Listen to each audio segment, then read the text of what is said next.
This is Richard Kang again from Kuala Lumpur. Some observations from today. I was looking over the city landscape and just looking at all the growth in terms of people walking around, new buildings going up. And it's been such a big theme of ours that there is growth in the emerging markets and very little growth in the developed markets. We call it the developed markets more of a value play. Then I'm looking at today's Wall Street Journal, the finance section, the Asian version. Cover story titled is Expansion Plans Boo. And so they're talking about the fact that with the earnings reports for this past quarter, anyone who seems to be ramping up capacity is getting punished in the markets, whereas those that are showing restraint are getting rewarded. So for example, Delta, they were talking with analysts over the airline's plans to increase capacity by 1 to 3% in 2011 on top of this year's growth. But the stock fell 2.9% for the day and 5.4% for the overline airline industry index.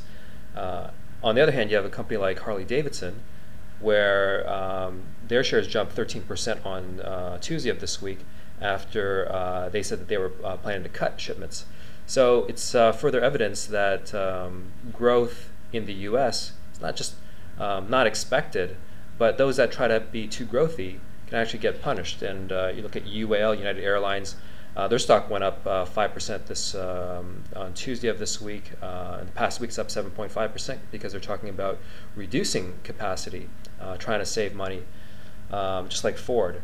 So it's a tough place to be in the developed markets. CIO and their CFOs have to think about saving money, which I've always thought from the recession of the 90s and 2000s is what they've been doing.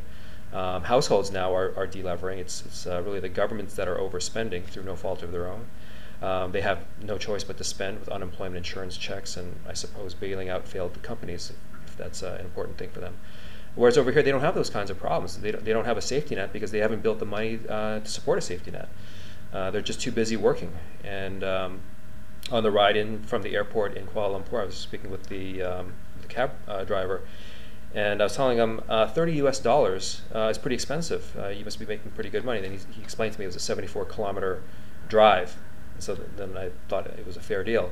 I asked him how was life in Kuala Lumpur. Is it okay? And he said basically to me, it's never been this good. I asked for a year that was as good. He said maybe 2002 was close, but it's never been this good.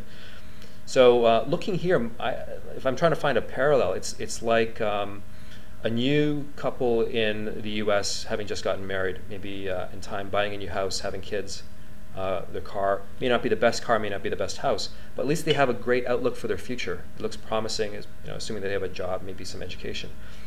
Whereas if you are close to being a retiree, it's not that you're sad, you're not living a good life, but it's not about growth anymore. It's just about sustaining your life.